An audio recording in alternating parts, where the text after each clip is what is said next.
आज हम लोग देखेंगे किरण आरेखों का उपयोग करके गोलीय दर्पणों द्वारा बने प्रतिबिंबों का निरूपण।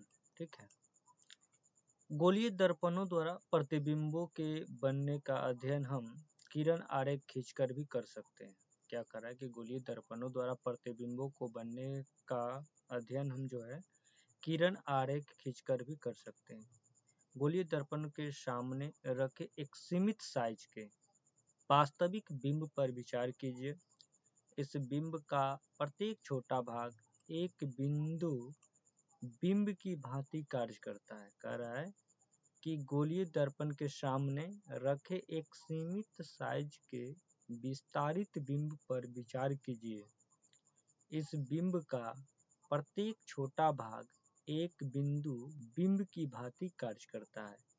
इन बिंदुओं में प्रत्येक से अनंत किरणें उत्पन्न होती है। ठीक है, और बिंब के प्रतिबिंब का स्थान निर्धारण करने के लिए किरण आरेख बनाते समय किसी बिंदु से निकलने वाली किरणों की विशाल संख्या में से सुविधा अनुसार कुछ को चुना जा सकता है। तथापि किरण आरेख की स्पष्टता के लिए दो किरणों पर विचार करना अधिक क्या होगा, सुविधाजनक है। एक किरणें ऐसी हो कि दर्पण से परावर्तन के पश्चात उसकी दिशाओं को जानना क्या हो, आसान हो। करा एक किरणें ऐसी होनी चाहिए कि दर्पण से परावर्तन के पश्चात उसकी दिशाओं को जानना आसान हो। कम से कम दो परावर्तक किरणों के प्रतिच्छेदन से किसी बिंदु बिंब के प्रतिबिंब की स्थिति ज्ञात की जा सकती है। प्रतिबिंब के स्थान निर्धारण के लिए निम्नलिखित में से किन्हीं भी दो किरणों पर विचार किया जा सकता है। देखिए, पहला है कि दर्पण के मुख्य अक्ष के समानांतर प्रकाश किरण परावर्तन के पश्चात अवतल दर्पण के मुख्य फोकस से गुजरेगी। ठीक है, देखिए ये जो है मुख्य अक्ष के समानांतर, ये जो है ये मुख्य अक्ष है, दर्पण के मुख्य अक्ष है। ठीक है, ये मुख्य अक्ष के समानांतर ये कौन किरण है, ये जो है मुख्य अक्ष के समानांतर किरण आ रही है। ठीक, और क्या हो रहा है, दर्पण से परावर्तन के बाद मुख्य फोकस से होकर गुजर रही है। ठीक है, ये फोकस है और मुख्य फोकस से होकर गुजर रही है। टकरा दर्पण के मुख्य अक्ष के समानांतर, ये जो है मुख्य अक्ष है और इसी के समानांतर ये आ रहा है। मुख्य अक्ष के समानांतर किरण परावर्तन के पश्चात अवतल दर्पण के मुख्य फोकस से गुजरेगी अथवा उत्तल दर्पण के मुख्य फोकस से अपसरित होती प्रतीत होगी, जो चित्र 9.3 के ए एवं बी में दर्शाया गया है। तो देखिए, ये मुख्य अक्ष है अवतल दर्पण में और उत्तल दर्पण में ये मुख्य अक्ष है। ठीक है, अवतल दर्पण में मुख्य अक्ष के समानांतर आती है किरण और दर्पण से परावर्तन के बाद मुख्य फोकस से होकर गुजर जाती है। उसी प्रकार उत्तल दर्पण में जब मुख्य अक्ष के समानांतर किरणें आती है और दर्पण से परावर्तन के बाद मुख्य फोकस से गुजरती हुई प्रतीत होती है ना, सीधे इधर गुजरती हुई प्रतीत होती है।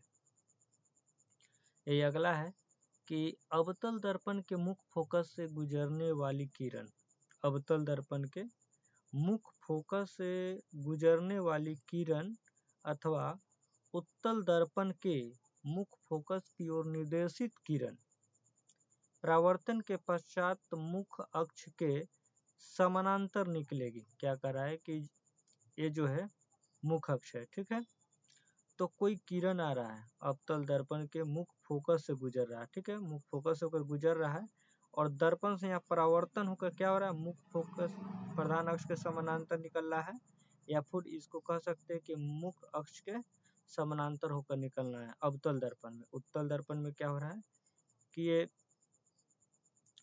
यहाँ आ रहा है किरण, ठीक, फोकस पर आती हुई प्रतीत होती है, बाकी यहाँ जो होता है परावर्तन होकर निकल जाता है। ठीक है, किसके, मुख्य अक्ष के समानांतर ये निकल जाता है।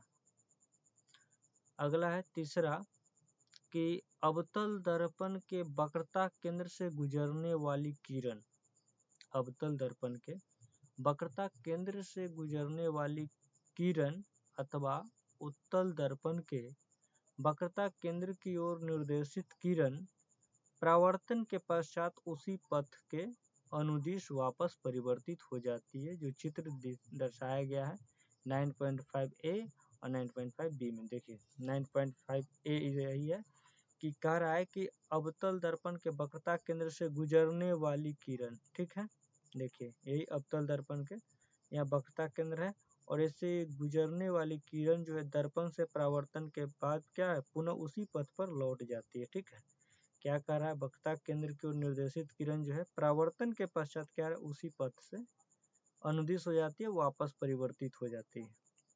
फिर है उत्तल दर्पण में भी यही है, क्या हो रहा है कि वक्रता केंद्र पर आ रही आती प्रतीत होती है, फिर क्या हो रहा है, दर्पण से यहाँ परावर्तित हो जाता है, दर्पण से परावर्तन के बाद पुनः उसी पथ पर लौट जाती है। क्या हो रहा है, उसी पथ पर लौट जाती है। दर्शाया गया है कि प्रकाश की किरणें उसी पथ से इसलिए वापस आती है क्योंकि आपतित किरणें दर्पण के परावर्तक पृष्ठ पर अभिलंब के अनुदिश पड़ती है। किसके अनुदिश, अभिलंब के अनुदिश पड़ती है, इसी कारण उसी पथ पर लौट जाती है। अगला पॉइंट है चौथा कि अवतल दर्पण का चित्र 9.6a है यहाँ, और अथवा उत्तल दर्पण चित्र 9.6b के बिंदु P, ये क्या है, P जो है ध्रुव है, केंद्र है, ध्रुव है, ध्रुव दर्पण का ध्रुव, बिंदु P दर्पण की ध्रुव की ओर मुख अक्ष से तिर्यक दिशा में आपतित किरण आ रहा है, ध्रुव की तरफ आ रहा है तिर्यक किरण और फिर परावर्तित हो जाती है। कह रहा है कि तिर्यक दिशा में आपतित किरण जो है तिर्यक दिशा में क्या हो जाती है, परावर्तित होती है। आपतित तथा परावर्तित किरणें आपतन बिंदु पर मुख अक्ष से समान कोण बनाते हुए परावर्तन के नियमों का पालन करती है। क्या कह रहा है कि बिंदु P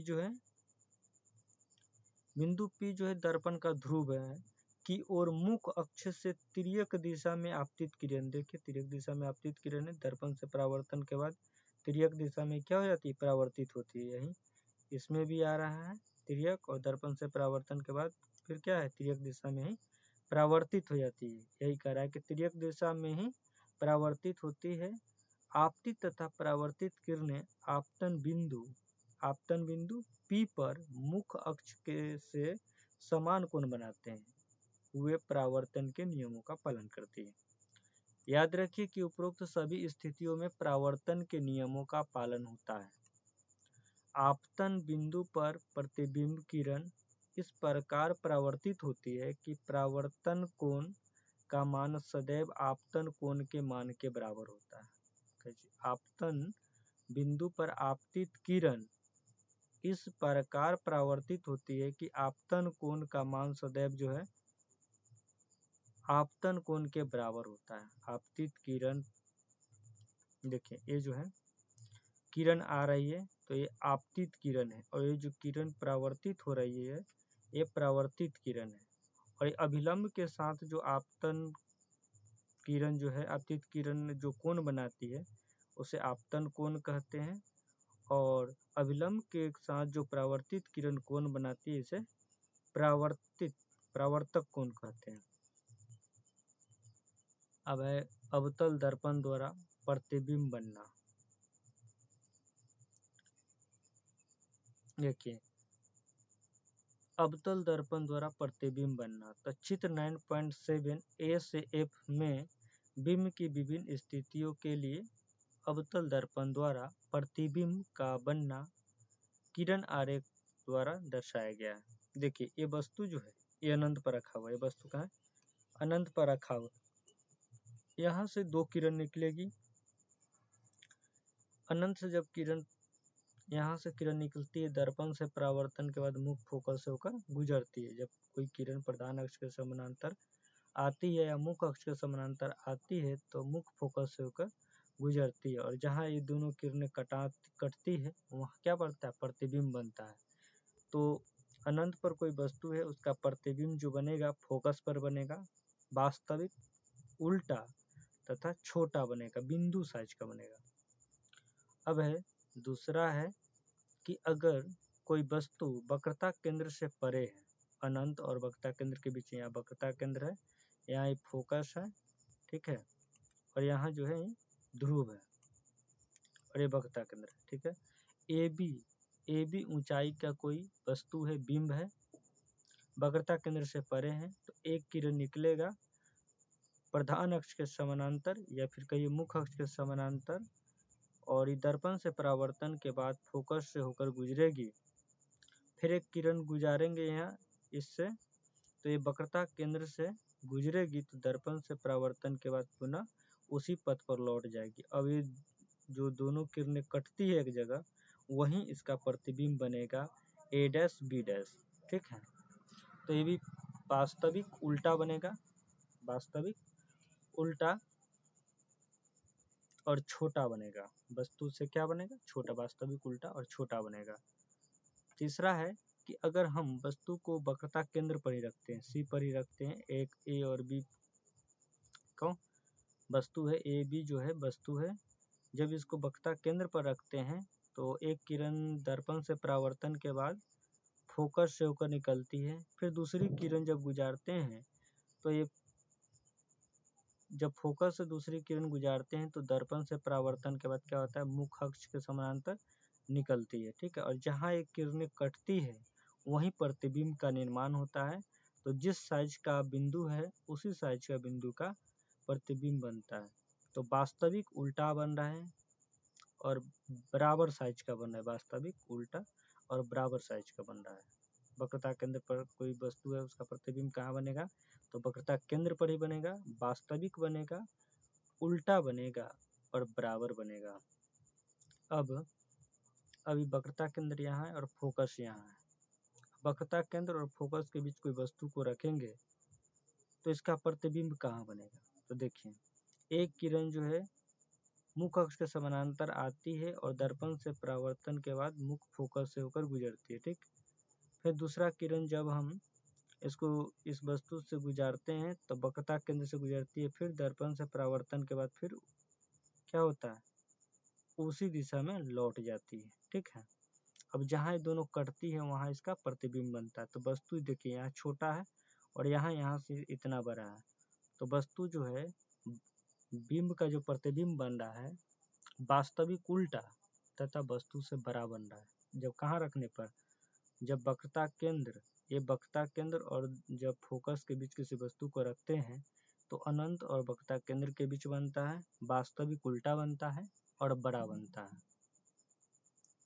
अब है जब हम किसी वस्तु को फोकस पर रखते हैं, जब किसी वस्तु को देखिए यहाँ फोकस पर रखा गया है तो इसका प्रतिबिंब कहाँ बनेगा, तो इसका प्रतिबिंब कहाँ बनेगा, अनंत पर बनेगा। देखिए एक किरण जो है मुख्य अक्ष के समानांतर आती है, दर्पण से परावर्तन के बाद फोकस से होकर गुजरती है, फिर अगली किरण क्या है, जब यहाँ से किरण जाती है तो दर्पण से परावर्तन के बाद क्या होती है, वक्रता केंद्र से होकर गुजरती है और ये अनंत पर चला जाता है,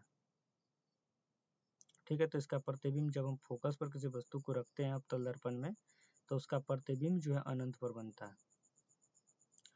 अब है अगला है कि जब हम ध्रुव और फोकस के बीच किसी वस्तु को रखते हैं, जब किसी वस्तु को ध्रुव और फोकस के बीच रखा जाता है तो ये जो है तिरछी किरण यहाँ से निकलती है, ध्रुव पर पड़ती है और फिर तिरछी परावर्तित हो जाती है, और जब आगे कोई नहीं बनेगा तो इसके पीछे की तरफ एक किरण काल्पनिक देखिए है किरण गुजारते हैं, फिर इस वस्तु से दर्पण से परावर्तन होता है, फिर वक्रता केंद्र से होकर गुजरती है, फिर इस किरण को पीछे की तरफ मिलाते हैं तो प्रतिबिंब जो है दर्पण के पीछे बनता है। अवतल दर्पण में जब हम ध्रुव और फोकस के बीच किसी वस्तु को रखते हैं तो उसका प्रतिबिंब जो बनेगा दर्पण के पीछे बनेगा और वस्तु से बड़ा बनेगा। तो जब हम किसी वस्तु को ध्रुव और फोकस के बीच रखते हैं तो आभासी सीधा और बड़ा बनेगा, ठीक है। वास्तविक देखिए अवतल दर्पण में वास्तविक उल्टा वास्तविक जो होगा उल्टा बनेगा, ठीक है, और आभासी हमेशा क्या बनेगा, सीधा बनेगा। अब है अवतल दर्पण द्वारा प्रतिबिंब का बनना दर्शाने के लिए किरण आरेख था। अब क्रियाकलाप 9.4 है, देखेंगे। सारणी 9.1 में दिखाई गई बिंब की प्रत्येक स्थिति के लिए स्वच्छ किरण आरेख खींचिए, ठीक है। प्रतिबिंब का स्थान निर्धारित करने के लिए आप पूर्व अनुच्छेद में वर्णित कोई दो किरण ले सकते हैं। अब आपने चित्रों की तुलना 9.7 में दिए गए चित्रों से कीजिए। प्रत्येक दिशा में बनने वाले प्रतिबिंब की प्रकृति, स्थिति तथा आपेक्षिक साइज का वर्णन कीजिए। अपने परिणामों की सुविधाजनक प्रारूप में सारणीबद्ध कीजिए। देखिए, यह है अवतल दर्पणों के उपयोग। अवतल दर्पण का क्या क्या उपयोग है? तो अवतल दर्पण का उपयोग समांतर, टॉर्च, सर्च लाइट तथा वाहनों के अग्रद्वीपों हेडलाइट्स में प्रकाश की शक्तिशाली समानांतर किरण पुंज प्राप्त करने के लिए किया जाता है, ठीक है। कह रहा है कि अवतल दर्पण का उपयोग जो होता है समांतर, टॉर्च, सर्च लाइट, सर्च मतलब खोजने वाला लाइट में, तथा वाहनों के अग्रद्वीपों में हेडलाइट में प्रकाश की शक्तिशाली समानांतर किरण पुंज प्राप्त करने के लिए किया जाता है। इन्हें प्रायः चेहरों का बड़ा प्रतिबिंब देखने के लिए सेविंग दर्पणों के रूप में उपयोग किया जाता है। अवतल दर्पण का जो प्रयोग होता है चेहरों का बड़ा प्रतिबिंब देखने के लिए सेविंग दर्पणों के रूप में प्रयोग करते हैं। दंत विशेषज्ञ जो है अवतल दर्पण का उपयोग मरीजों के दांतों का बड़ा प्रतिबिंब देखने के लिए करते हैं। सौर भट्टियों में सूर्य के प्रकाश को केंद्रित करने के लिए बड़े अवतल दर्पण का उपयोग किया जाता है। सौर भट्टियों में सूर्य के प्रकाश को केंद्रित करने के लिए बड़े अवतल दर्पणों का उपयोग किया जाता है। अब है उत्तल दर्पण द्वारा प्रतिबिंब का बनना। उत्तल दर्पण द्वारा क्या होगा, प्रतिबिंब बनेगा। तो देखते हैं, हमने अवतल दर्पण द्वारा प्रतिबिंब बनने के बारे में अध्ययन किया है। अब हम उत्तल दर्पण द्वारा प्रतिबिंब बनने के बारे में अध्ययन करेंगे। क्रियाकलाप है कि कोई उत्तल दर्पण लीजिए और इसे हाथ में रखिए, ठीक है। दूसरे हाथ में एक सीधी छड़ी खरी पेंसिल पकड़िए, ठीक है। दर्पण में पेंसिल का प्रतिबिंब देखिए। प्रतिबिंब सीधा या उल्टा है तो प्रतिबिंब सीधा बनेगा। क्या यह छोटा है? हाँ, छोटा है, छोटा बनेगा। पेंसिल को धीरे धीरे दर्पण से दूर ले जाइए। क्या प्रतिबिंब छोटा होता जाता है? हाँ, या बड़ा तो छोटा होता जाता है। क्रियाकलाप को सावधानी पूर्वक दोहराइए। बताइए कि जब बिंब को दर्पण से दूर ले जाते हैं तो प्रतिबिंब फोकस के निकट आ जाता है अथवा उससे दूर चला जाता है।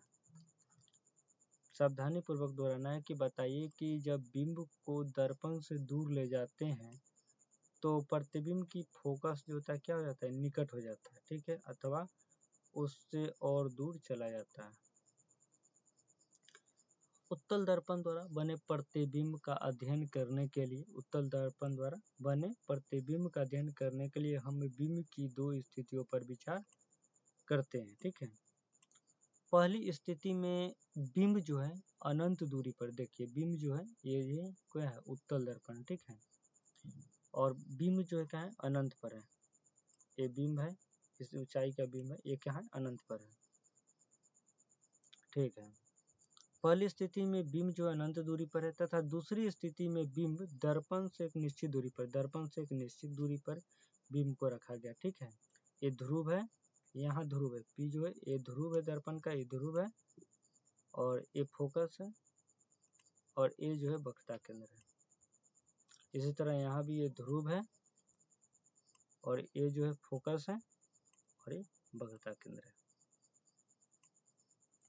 अब है कि बिंब की इन दो स्थितियों के लिए उत्तल दर्पण द्वारा बनाए गए प्रतिबिंबों की किरण आरेख को क्रमशः 9.8 में दर्शाया गया है। ठीक है, परिणामों का संक्षिप्त विवरण सारणी 9.2 में दिया गया है।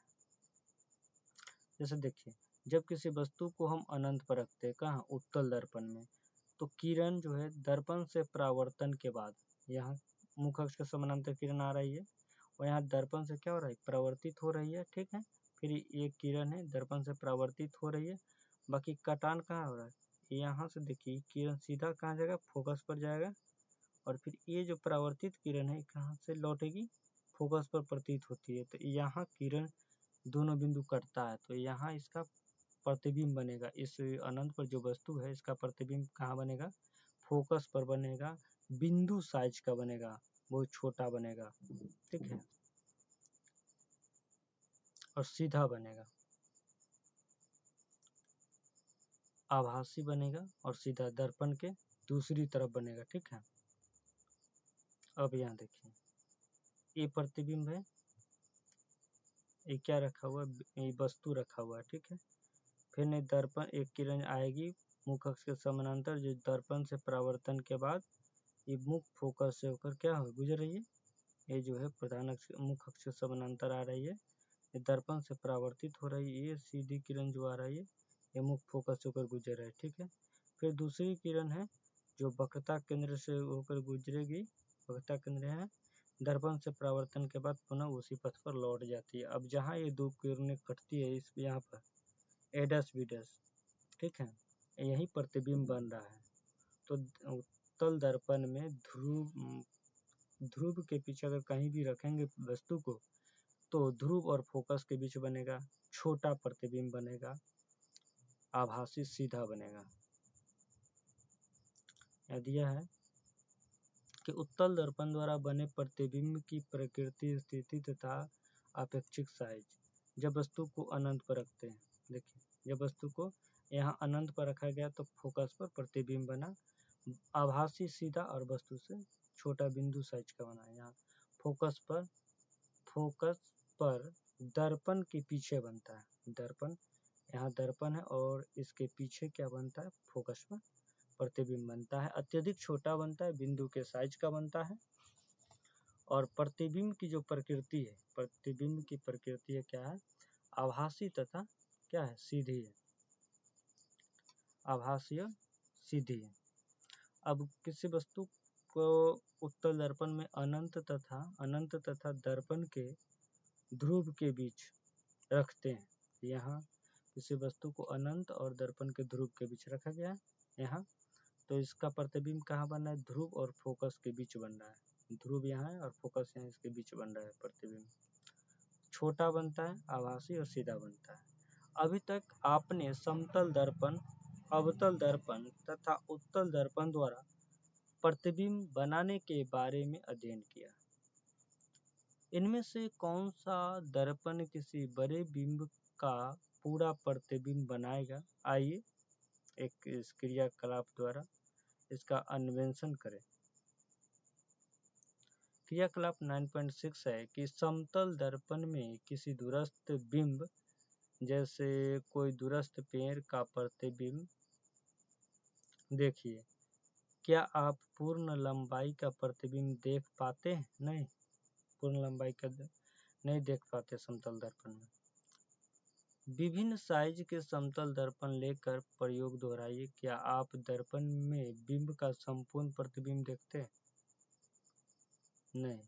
इस क्रियाकलाप को अवतल दर्पण लेकर दोहराइए। क्या यह दर्पण बिंब की पूरी लंबाई का प्रतिबिंब बना पाता है? ये भी नहीं बना पाता है। एक उत्तल दर्पण लेकर इस प्रयोग को दोहराइए। क्या आपको सफलता मिली? हाँ, उत्तल दर्पण द्वारा ये सही बात है कि पूरा प्रतिबिंब देखा जा सकता है। आप एक छोटे उत्तल दर्पण में किसी ऊंचे भवन, पेड़ या पूर्ण लंबाई का प्रतिबिंब देख सकते हैं। क्या कर रहा है कि आप एक छोटे उत्तल दर्पण में किसी ऊंचे भवन, पेड़ का पूर्ण लंबाई का प्रतिबिंब क्या कर सकते हैं, देख सकते हैं। आगरा किले की एक दीवार में ऐसा ही एक दर्पण जो है ताजमहल की ओर लगा हुआ है। कौन दर्पण लगा हुआ है? तो उत्तल दर्पण लगा हुआ है। आगरा किले की एक दीवार में ऐसा ही एक उत्तल दर्पण ताजमहल की ओर लगा हुआ है। यदि आप कभी आगरा किला देखने जाएं तो दीवार में लगे इस दर्पण में ताजमहल के पूरे प्रतिबिंब देखने का प्रयास करें, उसमें दिखाई देगा। वो दर्पण कौन सा होगा? तो अवतल दर्पण होगा, सॉरी उत्तल दर्पण होगा, अवतल नहीं उत्तल दर्पण होगा। देखिए, मकबरे को स्पष्टता देखने के लिए आपको दीवार से सटी हुई छत पर उचित स्थान पर क्या होगा? खड़ा होना पड़ेगा। मकबरे को स्पष्ट देखने के लिए आपको दीवार से सटी हुई छत पर निश्चित स्थान, उचित स्थान पर क्या होना पड़ेगा? खड़ा होना पड़ेगा। तब आप उत्तल दर्पण द्वारा जो पूरी ताजमहल का जो प्रतिबिंब दिखाई देगा। देखिए, उत्तल दर्पणों का उपयोग, ठीक है। उत्तल दर्पणों का उपयोग जो होता है सामान्यतः वाहनों के पथ दृश्य दर्पणों के रूप में किया जाता है, ठीक है। ये दर्पण वाहन के पार्श्व में लगे होते हैं तथा इनमें ड्राइवर अपने पीछे के वाहनों को देख सकते हैं, ठीक है। ये दर्पण जो होता है वाहन के पार्श्व में लगे होते हैं तथा इनमें ड्राइवर अपने पीछे के वाहनों को क्या कर सकते हैं? देख सकते हैं, ठीक है। जिससे वे सुरक्षित रूप से वाहन चला सकें। उत्तल दर्पणों को इसलिए भी प्राथमिकता देते हैं क्योंकि वे सदैव सीधा प्रतिबिंब बनाते हैं। उत्तल दर्पण जो होता है सदैव सीधा प्रतिबिंब बनाते हैं, यद्यपि वह छोटा होता है। और क्या होता है? वो छोटा प्रतिबिंब होता है। इनका दृष्टि क्षेत्र भी बहुत अधिक होता है। उत्तल दर्पण का दृष्टि क्षेत्र जो होता है बहुत अधिक होता है क्योंकि ये बाहर की ओर वक्रित होते हैं। अतः समतल दर्पण की तुलना में उत्तल दर्पण ड्राइवर को अपने पीछे के बहुत बड़े क्षेत्र को देखने में समर्थ बनाते हैं। क्या कह रहा है कि अतः समतल दर्पण की तुलना में उत्तल दर्पण जो है ड्राइवर को अपने पीछे के बहुत बड़े क्षेत्र को देखने में समर्थ बनाता है। कौन? उत्तल दर्पण। चलिए, अब है गोलीय दर्पणों। गोलीय दर्पणों द्वारा परावर्तन के लिए चिन्ह परिपाटी। गोलीय दर्पणों द्वारा प्रकाश के परावर्तन पर विचार करते समय हम एक निश्चित चिन्ह परिपाटी का पालन करेंगे, जिसे नई कार्तीय चिन्ह परिपाटी कहते हैं। इन परिपाटी में दर्पण के ध्रुव P चित्र 9.9 को मूल बिंदु मानते हैं। क्या मानते हैं? ये जो P इस P को मूल बिंदु माना जाता है, ठीक है। दर्पण के मुख्य अक्ष को निर्देशित बिंदु x अक्ष, मूल बिंदु को निर्देशित x अक्ष लिया जाता है, ठीक है। दर्पण के मुख्य अक्ष के निर्देशित पद्धति जो है, ये निर्देशित पद्धति जो x अक्ष है, ठीक है, माइनस एक मतलब x अक्ष लिया या x डैश लिया जाता है। यह परिपाटी निम्नलिखित प्रकार की है। पहला है कि बिंब सदैव दर्पण के बाईं ओर रखा जाता है। इसका अर्थ है कि दर्पण पर बिंब से प्रकाश बाईं ओर से आपतित होती है, ठीक है। हमेशा किधर रहेगा? दर्पण के बाईं ओर क्या रहेगा? बिंब रहेगा। बिंब सदैव दर्पण के बाईं ओर रखा जाता है। इसका अर्थ है कि दर्पण पर बिंब से प्रकाश बाईं ओर से आपतित हो रही है। बिंब से प्रकाश बाईं ओर से क्या होती है? आपतित हो रही है, ठीक है। दूसरा है कि मुख्य अक्ष के समानांतर सभी दूरियां ध्रुव से मापी जाती है। देखिए, ये मुख्य अक्ष है, मुख्य अक्ष के समानांतर सभी दूरियां के हाथ से मापी जाएगी, ये ध्रुव से मापी जाएगी, ठीक है। मुख्य अक्ष के समानांतर सभी दूरियां दर्पण के ध्रुव से मापी जाती है।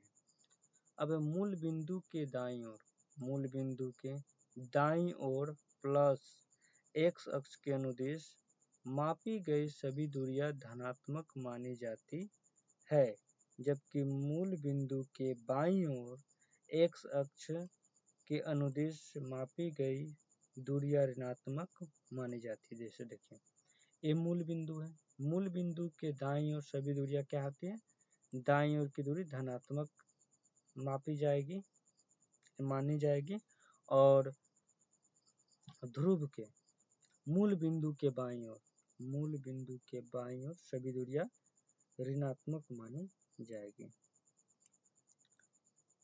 अब है चौथा बिंदु कि मुख अक्ष के लंबवत तथा ऊपर, मुख अक्ष के लंबवत तथा ऊपर की ओर प्लस y अक्ष के अनुदेश मापी जाने वाली दूरियां धनात्मक मानी जाती है। क्या करा है, मुख अक्ष के लंबवत तथा ऊपर की ओर प्लस y अक्ष के अनुदेश मापी जाने वाली दूरियां होती धनात्मक मानी जाती। देखिए ये जो है मुख अक्ष के लंबवत है, मुख अक्ष, ये मुख अक्ष है और इसके ये लंबवत जो है दूरियां ऊपर की ओर है, y अक्ष के अनुदिश है, तो यहाँ y अक्ष होगा तो y अक्ष के अनुदिश है, तो मापी जाने वाली दूरियां क्या होगी, धनात्मक होगी। यही है कि ऊंचाई की ओर प्लस धनात्मक मानी जाती है। अब कह रहे हैं मुख अक्ष के लंबवत नीचे की ओर, मुख अक्ष के लंबवत नीचे की ओर मापी जाने वाली दूरियां ऋणात्मक मानी जाती है। ठीक है। अब ऊपर वर्णित नई कार्तीय चिन्ह परिपाटी आपके संदर्भ के लिए चित्र 9.9 में दर्शाई गई है। यह चिन्ह परिपाटी दर्पण का सूत्र प्राप्त करने तथा संबंधित आंकिक प्रश्नों को हल करने के लिए प्रयुक्त की गई है। अब दर्पण सूत्र तथा आवर्धन, दर्पण सूत्र तथा आवर्धन के बारे में। गोलीय दर्पण में इसके ध्रुव की से बिंब की दूरी, गोलीय दर्पण में इसके ध्रुव से बिंब की दूरी, ठीक है, बिंब दूरी u कहलाती है। बिंब दूरी क्या कहलाती है, बिंब रहेगा उसको u, बिंब दूरी को u कहलाती है। और दर्पण के ध्रुव से, दर्पण के ध्रुव से प्रतिबिंब की दूरी, प्रतिबिंब दूरी भी कहलाती है। दर्पण के ध्रुव से प्रतिबिंब की दूरी भी कहलाती है। आपको पहले ही ज्ञात है कि ध्रुव से मुख्य फोकस की दूरी को फोकस दूरी कहलाती है। ठीक है। ध्रुव से फोकस के बीच की दूरी को क्या कहलाती है, फोकस दूरी कहलाती है। इन तीनों राशियों के बीच एक संबंध है जिसे दर्पण सूत्र द्वारा प्रस्तुत किया जाता है। इस सूत्र को निम्नलिखित प्रकार से व्यक्त करते हैं, जैसे 1/v प्लस 1/u बराबर 1/f। यह संबंध सभी प्रकार के गोलीय दर्पणों के लिए तथा बिंब की सभी स्थितियों के लिए मान्य है। प्रश्न को हल करते समय जब आप दर्पण सूत्र में u, v, f तथा r के मान प्रतिस्थापित करें तो आपको नई कार्तीय चिन्ह परिपाटी का प्रयोग करना चाहिए। अब है आवर्धन। आवर्धन क्या है इसके बारे में देखते हैं। गोलीय दर्पण द्वारा उत्पन्न आवर्धन वह आपेक्षिक विस्तार है जिससे ज्ञात होता है कि कोई बिंब प्रतिबिंब की अपेक्षा कितना गुना आवर्धित है। क्या कर रहा है कि गोलीय दर्पण द्वारा उत्पन्न आवर्धन वह आपेक्षिक विस्तार है जिससे ज्ञात होता है कि कोई प्रतिबिंब जो है बिंब की अपेक्षा कितना गुना आवर्धित है। इसे प्रतिबिंब की ऊंचाई तथा बिंब की ऊंचाई के अनुपात के रूप में व्यक्त किया जाता है। आवर्धन को क्या किससे व्यक्त किया जाता है, तो प्रतिबिंब की ऊंचाई तथा बिंब की ऊंचाई के अनुपात रूप में व्यक्त किया जाता है। देखिए यदि h बिंब की ऊंचाई हो तथा h डैश प्रतिबिंब की ऊंचाई हो तो गोलीय दर्पण द्वारा उत्पन्न आवर्धन m प्राप्त होगा। ठीक है, m बराबर होगा प्रतिबिंब आवर्धन, m जो है ये m जो है आवर्धन है, प्रतिबिंब की ऊंचाई बटा बिंब की ऊंचाई, आवर्धन बराबर h डैश बटा h। h डैश जो प्रतिबिंब की ऊंचाई है, h जो प्रतिबिंब, ये जो है h डैश प्रतिबिंब की ऊंचाई है और h जो है बिंब की ऊंचाई। आवर्धन m जो है बिंदु दूरी u तथा प्रतिबिंब दूरी v से भी संबंधित है, इसे व्यक्त किया जाता है।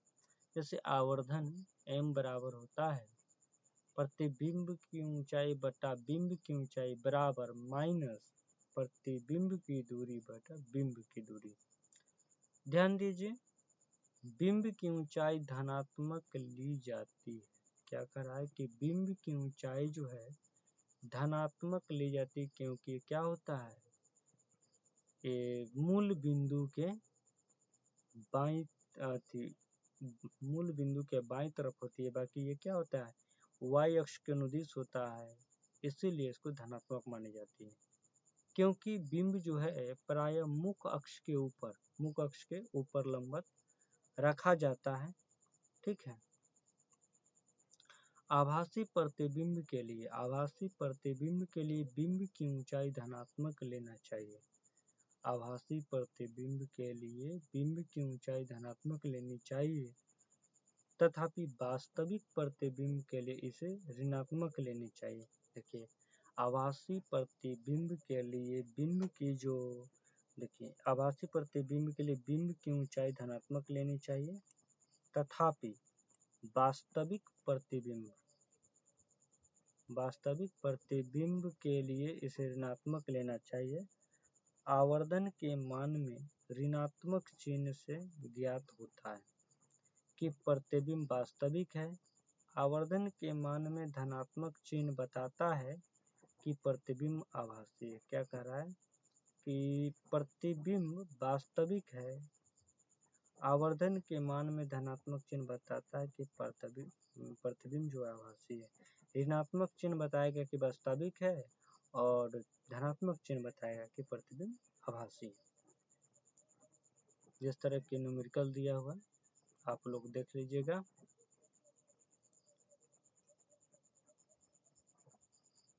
अब है प्रकाश का परावर्तन। ठीक है, प्रकाश का परावर्तन, परावर्तन नहीं है अपवर्तन है। प्रकाश का क्या है अपवर्तन, सॉरी मैंने परावर्तन पढ़ दिया, ये प्रकाश का अपवर्तन है। किसी पारदर्शी माध्यम में प्रकाश सरल रेखा में गमन करता प्रतीत होता है। जब प्रकाश एक पारदर्शी माध्यम से दूसरे में प्रवेश करता है तो क्या होता है। कह रहा है कि किसी पारदर्शी माध्यम में प्रकाश जो है सरल रेखा में गमन करता प्रतीत होता है। जब प्रकाश एक पारदर्शी माध्यम से दूसरे में प्रवेश करता है तो क्या होता है। क्या यह अब भी सरल रेखा में चलता है या अपनी दिशा बदलता है। हम अपने दिन प्रतिदिन के कुछ अनुभवों को दोहराएंगे। आपने देखा होगा कि पानी से भरे किसी टैंक अथवा ताल या पोखर की तली उठी हुई प्रतीत होती है। टैंक अथवा ताल या पोखर की तली उठी हुई प्रतीत होती है। इसी प्रकार जब कोई मोटा कांच का स्लैब किसी मुद्रित सामग्री पर रखा जाता है तो कांच के स्लैब के ऊपर से देखने पर अक्षर उठे हुए प्रतीत होते हैं। ऐसा क्यों होता है। क्या आपने किसी कांच के बर्तन में रखे पानी में किसी पेंसिल की आंशिक रूप से डूबे देखा है। हाँ देखें, यह वायु तथा पानी के अंतरापृष्ठ पर टेढ़ी प्रतीत होती है। ठीक है, क्या होती है टेढ़ी प्रतीत होती है। आपने देखा होगा कि पानी से भरे किसी कांच के बर्तन में रखे नींबू जो है पार्श्व से देखने पर वास्तविक साइज से बड़े प्रतीत होते हैं। सही बात है। और इन अनुभवों की व्याख्या आप किस प्रकार करेंगे? आइए पानी में आंशिक रूप से डूबी पेंसिल के मुड़े होने की घटना पर विचार करें। पेंसिल के पानी में डूबे भाग से पेंसिल के पानी में डूबे भाग से आपके पास पहुंचने वाले प्रकाश पेंसिल के पानी से बाहर के भाग की तुलना में भिन्न दिशा से आता हुआ प्रतीत होता है। क्या कह रहा है कि पेंसिल के पानी से बाहर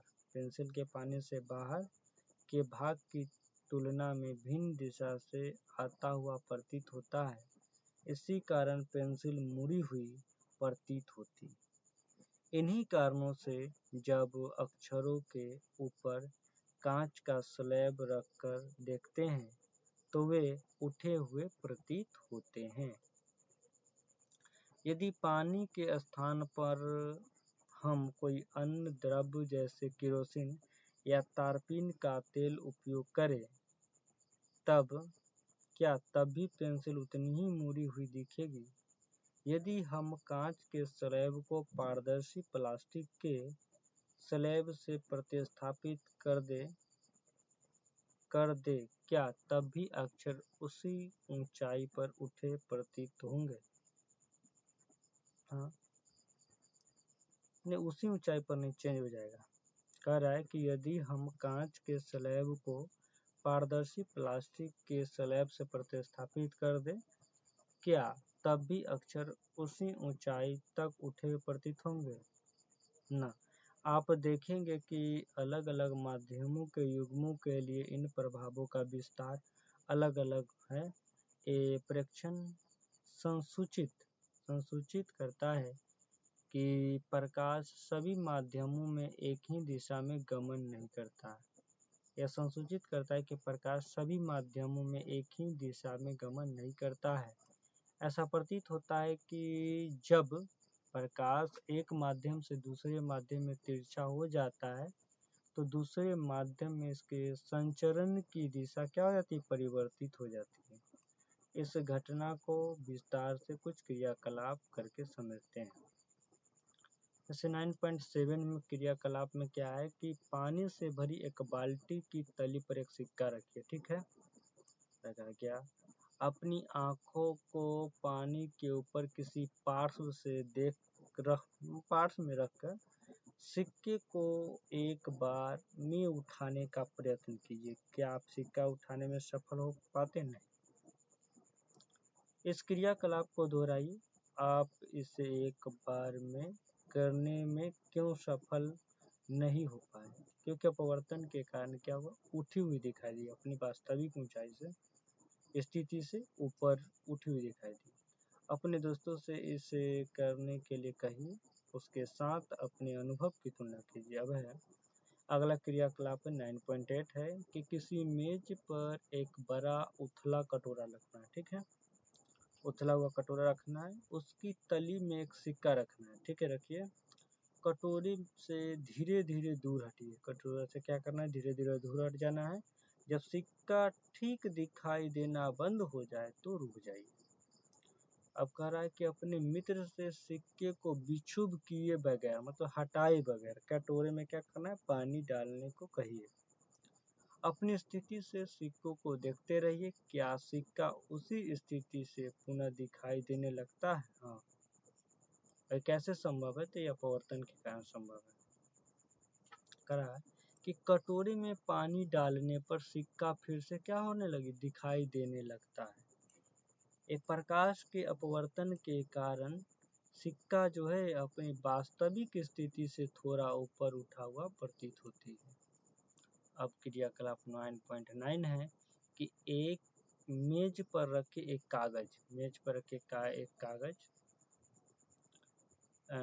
कागज के शीट पर एक मोटी सीधी रेखा खींचिए। इस रेखा के ऊपर का कांच स्लैब इस प्रकार रखिए कि इसकी एक ओर जो है इस रेखा से कोई कोण बनाएं। स्लैब के नीचे आय रेखा के भाग को पार्श्व से देखिए। आप क्या देखते हैं? क्या कांच के स्लैब के नीचे रेखा कोरों के पास मुड़ी हुई प्रतीत होती है? अब कांच के स्लैब को इस प्रकार रखिए कि यह रेखा के अभिलंब हो। अब आप क्या देखते हैं? क्या कांच के स्लैब के नीचे रेखा का भाग मुड़ा हुआ प्रतीत होता है? रेखा को कांच के स्लैब के ऊपर से देखिए। क्या स्लैब के नीचे रेखा का भाग उठा हुआ प्रतीत होता है? ऐसा क्यों? देखिए, अगला दिन हम देखेंगे कांच के आयताकार स्लैब से अपवर्तन कैसे होगा इसके बारे में। कल हम लोग इसके बारे में देखेंगे। धन्यवाद।